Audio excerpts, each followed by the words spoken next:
నియోజకవర్గాల పునర్విభజనపై కేంద్రం పలు ప్రతిపాదనలు చేసింది. లోక్సభ స్థానాలను 850కి పెంచాలని సిఫార్సు చేసింది. కేంద్రపాలిత ప్రాంతాలకు 35 లోక్సభ సీట్లు ఇవ్వాలని ప్రతిపాదనలు చేసింది. దీనికి సంబంధించిన రాజ్యాంగ సవరణ బిల్లుపై ఎంపీలకు సమాచారం ఇచ్చింది.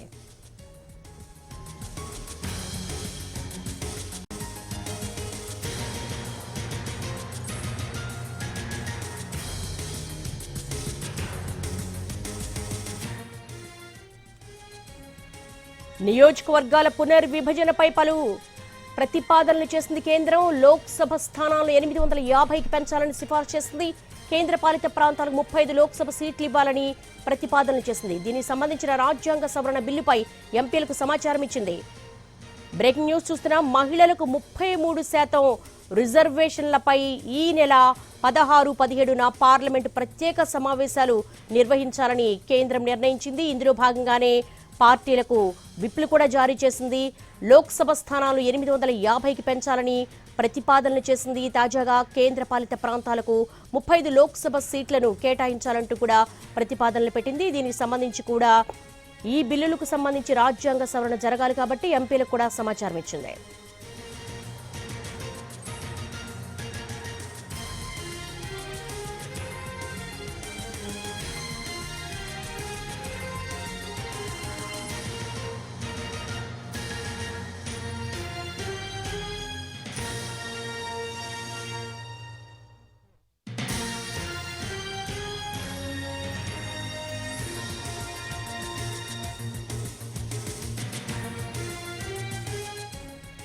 నియోజకవర్గాల పునర్విభజనపై కేంద్రం పలు కీలక ప్రతిపాదనలు చేసింది. లోక్సభ స్థానాలను 850కి పెంచాలని సిఫార్సు చేసింది.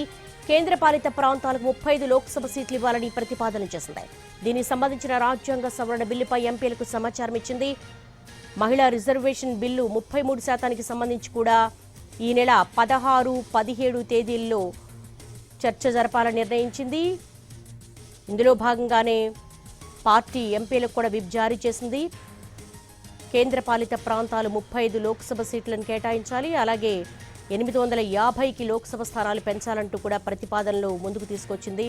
దీనికి సంబంధించి కూడా ఎంపీలకు సమాచారం ఇచ్చారు. రాజ్యాంగ సవరణ చేయాలి కాబట్టి ఓ పక్క ప్రతిపక్షాలు అఖిలపక్ష సమావేశాన్ని ఏర్పాటు చేయాలంటూ కూడా డిమాండ్ చేస్తూ ఉన్నారు. అయినప్పటికీ కూడా కేంద్రం వడివడిగా అడుగులు వేస్తూ ఉంది. మహిళలకు 33% రిజర్వేషన్ల అంశానికి సంబంధించి కూడా ప్రధానమంత్రి నరేంద్ర మోడీ నిన్న అనేక కీలకమైనటువంటి విషయాలను వెల్లడించారు. ఈ నేపథ్యంలోనే తాజాగా కేంద్రపాలిత ప్రాంతాలకు 35 లోక్సభ సీట్లు, అలాగే 850కి లోక్సభ సీట్లు పెంచాలంటూ కూడా ప్రతిపాదనలు తెర మీదకి తీసుకొచ్చారు. దీనికి సంబంధించి కూడా ఎంపీలకు సమాచారం అందించారు.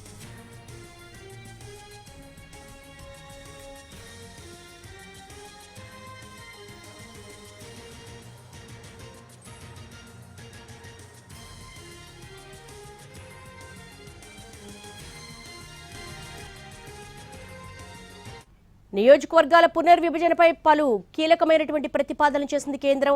దీనికి సంబంధించి ఢిల్లీ నుంచి మా ప్రతినిధి రాజుని అడిగి తెలుసుకుందాం. రాజు, డీలిమిటేషన్కి సంబంధించి కీలకమైన ప్రతిపాదనలు కేంద్రం ముందుకు తీసుకొచ్చింది. దీనికి సంబంధించి మీ దగ్గర ఉన్నటువంటి తాజా సమాచారం ఏంటి?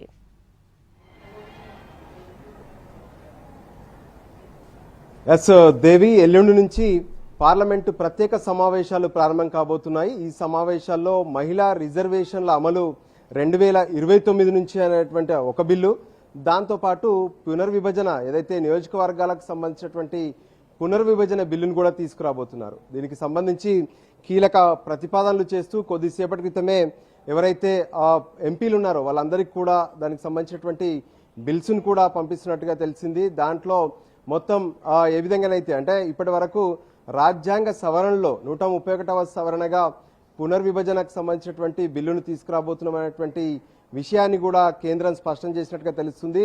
ఇప్పటి వరకు ఏ విధంగానైతే మొత్తం 50% రేషియాలో దేశవ్యాప్తంగా ఉన్నటువంటి అసెంబ్లీ నియోజకవర్గాల్లోనూ దాంతోపాటు పార్లమెంట్లోనూ ఈ నియోజకవర్గాల పెంపు ఉండబోతుందనే విషయాన్ని స్పష్టం చేసినట్టుగా స్పష్టమైంది. కానీ ప్రస్తుతం పంపించినటువంటి ఈ సమాచారం ప్రకారం ప్రస్తుతం అయితే మొత్తం 543 పార్లమెంటు స్థానాలు ఉన్నాయి ప్రస్తుతం. అంటే లోక్సభలో 543 స్థానాలు ఉన్నాయి. దీంట్లో ఇప్పుడు 850 స్థానాలకు పెంచుతున్నట్లుగా కేంద్రం స్పష్టం చేస్తూ దీనికి సంబంధించినటువంటి ప్రతినిధులను ఎంపీలకు పంపించడం జరిగింది.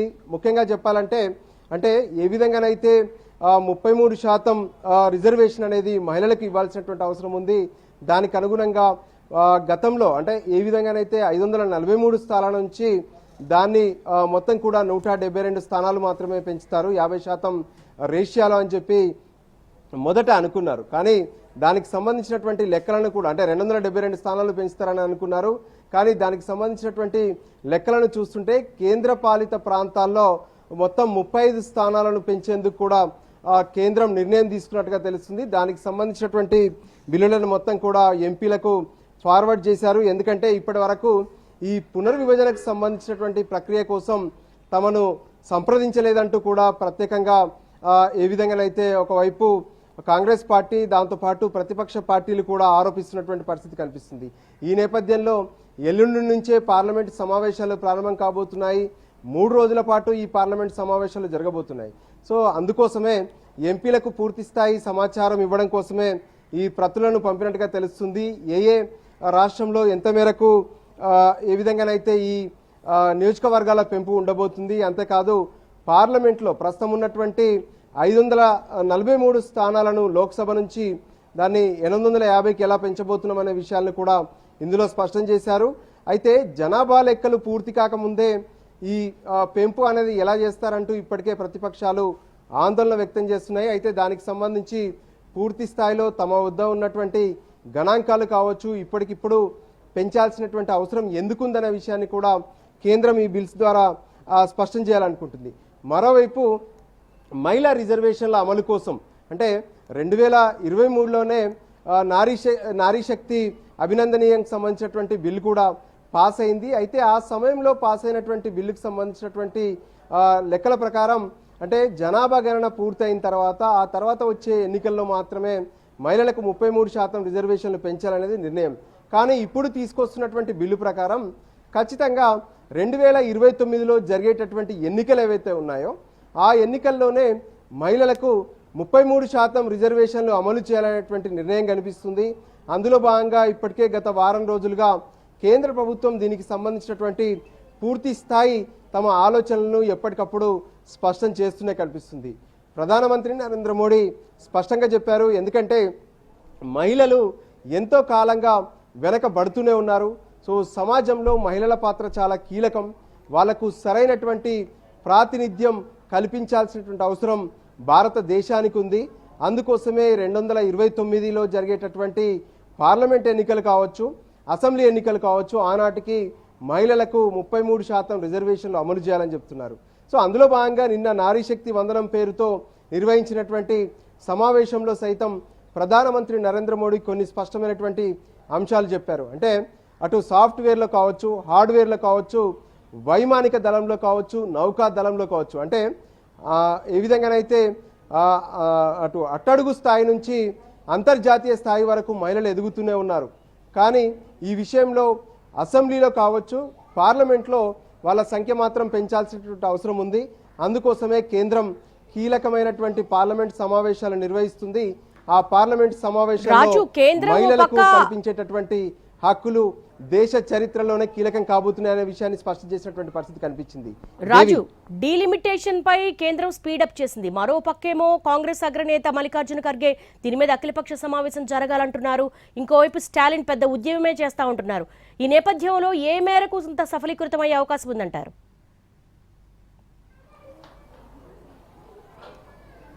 ఎస్ దేవి, నిజంగా చెప్పాలంటే ఒకవైపు అంటే ఇప్పటికిప్పుడు అత్యవసరంగా ఈ ప్రత్యేకమైనటువంటి పార్లమెంట్ సమావేశాలు ఎందుకు నిర్వహించాలంటూ మొదటి నుంచి కూడా అంటే పార్లమెంట్ సమావేశాలు, బడ్జెట్ సమావేశాలు జరుగుతున్నటువంటి సమయంలోనే అటు కాంగ్రెస్ పార్టీ దాంతోపాటు ప్రతిపక్ష పార్టీలు కూడా లేవనెత్తినటువంటి పరిస్థితి కనిపించింది. ఆ సమయంలో కొన్ని ముఖ్యమైనటువంటి బిల్లులు తీసుకురాబోతున్నాము, అందుకోసమే ఈ నెల 16 నుంచి ప్రత్యేకమైనటువంటి పార్లమెంట్ సమావేశాలు నిర్వహించబోతున్నామని చెప్పారు. అందులో భాగంగానే పార్లమెంటు మరోసారి 16వ తేదీ నుంచి ప్రారంభం కాబోతుందంటూ కూడా పార్లమెంటు ఏ విధంగానైతే వాయిదా పడుతున్నటువంటి సమయంలో లోక్సభ స్పీకర్ మరోవైపు రాజ్యసభకు సంబంధించి రాజ్యసభ చైర్మన్ కూడా వాయిదా వేశారు. సో దానికి అనుగుణంగా ఒకవైపు అంటే ప్రతిపక్షాలు అంటుంది ఏంటంటే ఇప్పటికే 5 రాష్ట్రాలకు సంబంధించినటువంటి ఎన్నికల కూడా అమల్లో ఉంది. మరోవైపు 3 రాష్ట్రాల ఎన్నికలు పూర్తయ్యాయి. కేరళ, పుదుచ్చేరి, అస్సాం రాష్ట్రాలకు సంబంధించినటువంటి ఎన్నికలు పూర్తయ్యాయి.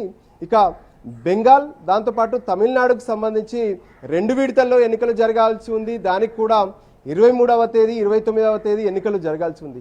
సో ఈ 2 రాష్ట్రాల ఎన్నికలు జరిగిన తర్వాత ప్రత్యేకంగా ఈ పార్లమెంట్ సమావేశాల్లో ఏం చర్చించాలనుకుంటున్నారు, మీ నిర్ణయాలు ఏంటి అనేది ఒక అఖిలపక్ష సమావేశం నిర్వహించి ఆ సమావేశంలో ఆలోచనలు పంచుకోవాలని చెప్పి మల్లికార్జున ఖర్గేతో పాటు మిగతా ప్రతిపక్ష పార్టీలకు సంబంధించినటువంటి ఫ్లోర్ లీడర్లు అందరూ కూడా అటు పార్లమెంటు వ్యవహారాల శాఖ మంత్రి కిరణ్ రిజిజుకు లేఖ రాశారు. అయితే కిరణ్ రిజిజు మాత్రం ఈ మహిళా రిజర్వేషన్లకు సంబంధించినటువంటి అంశం కీలకంగా ఉంది. మహిళలకు రిజర్వేషన్లను అమలు చేయాలంటే ఇప్పటికిప్పుడే ఈ నిర్ణయం తీసుకోవాల్సినటువంటి అవసరం ఉందనే విషయాన్ని కూడా స్పష్టం చేశారు. దానికి అనుగుణంగానే ఇప్పుడు ఏ విధంగానైతే పార్లమెంట్లో రావాల్సినటువంటి నియోజకవర్గాల పెంపుకు సంబంధించినటువంటి బిల్లును కూడా ఎంపీలందరికీ కూడా ఫార్వర్డ్ చేస్తున్నారు. దానికి అనుగుణంగా కొంత కీలక నిర్ణయాలు జరిగే అవకాశం కనిపిస్తుంది. అయితే మహిళా రిజర్వేషన్లను వ్యతిరేకించట్లేదు, కానీ ఇప్పటికిప్పుడు ఎందుకు ఈ పునర్విభజన చేయబోతున్నారు అంటే నియోజకవర్గాల పెంపు ఎందుకు చేస్తున్నారంటూ కూడా ఒకవైపు ప్రతిపక్షాలు ప్రశ్నిస్తున్నాయి. దానికి సంబంధించి కేంద్రం కూడా స్పష్టం చేస్తుంది. అంటే ఏ విధంగానైతే మహిళలకు సరైనటువంటి ప్రాతినిధ్యం కల్పించేందుకు, మహిళా సాధికారతను పెంచేందుకు మాత్రమే ఈ నిర్ణయాలు తీసుకుంటామంటూ కూడా కేంద్రం స్పష్టం చేసింది. దానికి అనుగుణంగా ఎల్లుండి నుంచి జరిగేటటువంటి పార్లమెంటు సమావేశాల్లో ఈ అంశం చాలా కీలకంగా మారబోతుంది. ఒకవైపు మహిళా రిజర్వేషన్ బిల్లును అమలు చేయాల్సినటువంటి గడువును 2029గా డిసైడ్ చేయడంతో పాటు మొత్తం నియోజకవర్గాల పెంపుకు సంబంధించినటువంటి ప్రక్రియ పైన కూడా ఒక స్పష్టమైనటువంటి నివేదికను పార్లమెంట్లో పెట్టడం, వాటిని చేసుకునేందుకు కేంద్రం అడుగులు వేస్తుంది. దానికి అనుగుణంగానే ఒకవైపు ప్రతిపక్షాలు నియోజకవర్గాల పెంపును వ్యతిరేకిస్తున్నాయి. అయినప్పటికీ కూడా మహిళా రిజర్వేషన్లకు సంబంధించినటువంటి విషయంలో అందరూ మద్దతు ఇస్తున్నటువంటి పరిస్థితి ఉంది. దానికి అనుగుణంగానే ఈ పార్లమెంట్ సమావేశాలు హాట్గా సాగే అవకాశం అయితే స్పష్టంగా కనిపిస్తుంది. దేవి, రాజు, ఈ డీలిమిటేషన్ కావచ్చు, నియోజకవర్గాల పునర్విభజన కావచ్చు, దీనివల్ల దక్షిణాదికి చాలా అన్యాయం జరుగుతుందని ఇప్పటికే సీఎంలు బహిరంగంగానే వచ్చి మీడియా ముఖంగా ప్రకటిస్తున్నారు. ఈ నేపథ్యంలో కొంతవరకు కాంగ్రెస్ స్టెప్ ఏ విధంగా తీసుకునే అవకాశం ఉంది? ఇప్పటికే స్టాలిన్ అలాగే తెలంగాణ సీఎం రేవంత్ రెడ్డి కూడా నేను మాట్లాడారు.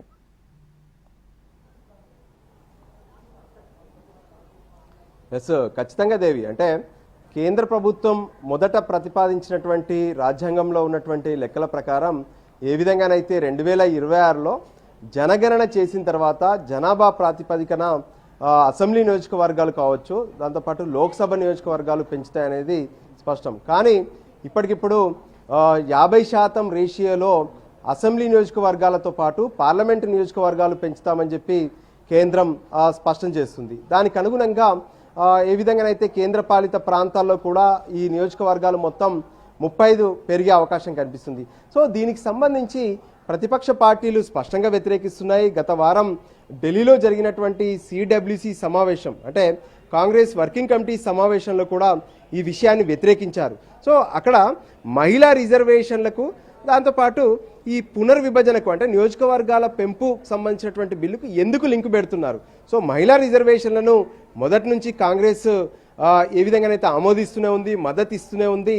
సో దానికి అనుగుణంగా మహిళా రిజర్వేషన్లలో కాంగ్రెస్ ఎక్కడా కూడా వ్యతిరేకించట్లేదు అంటూనే నియోజకవర్గాల పెంపు విషయంలో మాత్రం ఖచ్చితంగా ఇప్పుడు కేంద్రం తీసుకున్నటువంటి రేషియో ఏదైతే ఉందో దానివల్ల చిన్న రాష్ట్రాలు ఏవైతే ఉన్నాయో చిన్న రాష్ట్రాలకు మరీ చిన్నగా మారే అవకాశం కనిపిస్తుంది. పెద్ద రాష్ట్రాలు ఈ 50% రేషియో ద్వారా మరింత పెద్దగా మారే అవకాశం కనిపిస్తుంది. అందుకోసమే సౌత్లో ఉన్నటువంటి చిన్న రాష్ట్రాలకు, నార్త్లో ఉన్నటువంటి చిన్న రాష్ట్రాలకు కూడా ఇది అన్యాయం జరిగే అవకాశం కనిపిస్తుంది. ఖచ్చితంగా సౌత్ పైన వివక్ష కనిపిస్తుందంటూ కూడా లెక్కలతో అటు తమిళనాడు ముఖ్యమంత్రి స్టాలిన్, తెలంగాణ ముఖ్యమంత్రి రేవంత్ రెడ్డి కూడా స్పష్టం చేసినటువంటి పరిస్థితి కనిపిస్తుంది. ఉదాహరణకు ప్రస్తుతం కేరళలో 20 పార్లమెంట్ స్థానాలు ఉన్నాయి. సో యూపీలో 80 పార్లమెంట్ స్థానాలు ఉన్నాయి. సో 50% మేర పెంచితే 20 పార్లమెంట్ స్థానాలు ఉన్నటువంటి ఏదైతే కేరళలో 30 సీట్లు పెరుగుతాయి.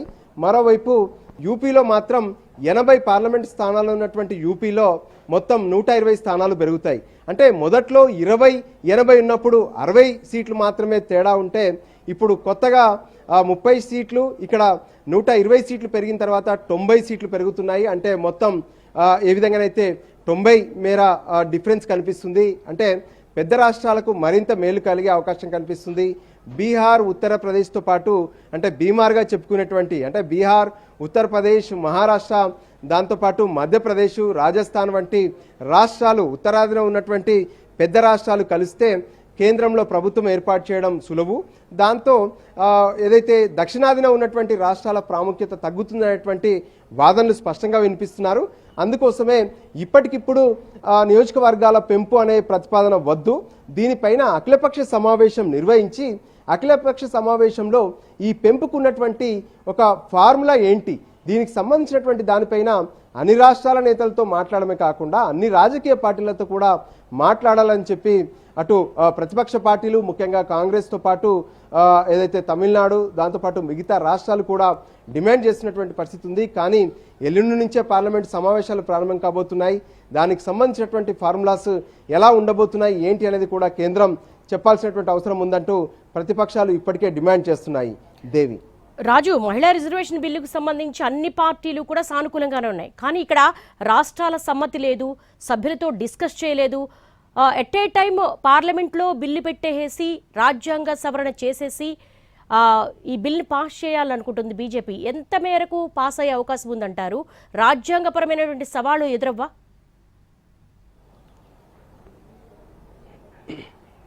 ఎస్, ఖచ్చితంగా. ఎందుకంటే ఇప్పుడున్నటువంటి లెక్కల ప్రకారం ఏ విధంగానైతే బిల్లును పాస్ చేయాలనుకుంటే మెజార్టీకి సంబంధించినటువంటి విషయంలో కూడా అన్ని రాజకీయ పార్టీలు అంటే మనం గతంలో చూసాము 2023లో ఏ విధంగానైతే మహిళా రిజర్వేషన్ల బిల్లును తీసుకువచ్చినప్పుడు అప్పుడు కాంగ్రెస్ పార్టీ కూడా మద్దతు ఇచ్చింది. ఎందుకంటే మహిళలకు రిజర్వేషన్లు కల్పించాలనే విషయంలో మొదటి నుంచి కాంగ్రెస్ కూడా స్పష్టం చేసింది. అయితే గతంలో పెట్టినటువంటి బిల్స్ ఏదైతే ఒక సభలో పాస్ కానటువంటి పరిస్థితి కనిపించింది. సో ఫైనల్గా 2023లో నారీ శక్తి అభినందన బిల్కు ఒకవైపు సభలు, ఇరు సభలు కూడా అంటే పార్లమెంటులో ఉన్నటువంటి ఉభయ సభలు ఆమోదించడంతో బిల్లుగా రూపొందింది. కానీ అందులో 2029 నుంచే అనేటువంటి విషయం చెప్పలేదు. ఎందుకంటే జనాభా లెక్కల ప్రక్రియ పూర్తయిన తర్వాత మాత్రమే మహిళల రిజర్వేషన్లకు సంబంధించి అమలవుతాయనే విషయాన్ని స్పష్టం చేశారు.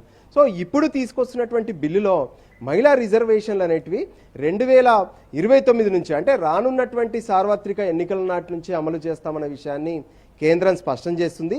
అదే సమయంలో మహిళా రిజర్వేషన్లతో పాటు నియోజకవర్గాల పెంపు ప్రక్రియను కూడా ప్రారంభిస్తాము, దాన్ని కూడా చేయాల్సినటువంటి అవసరం ఉంది. దానివల్ల మహిళలకు మరింత మేలు జరుగుతుందనే విషయాన్ని స్పష్టం చేస్తున్నారు. సో ఈ పరిస్థితుల్లో ప్రతిపక్షాలు మాత్రం స్పష్టంగా ఏ విధంగానైతే మహిళా రిజర్వేషన్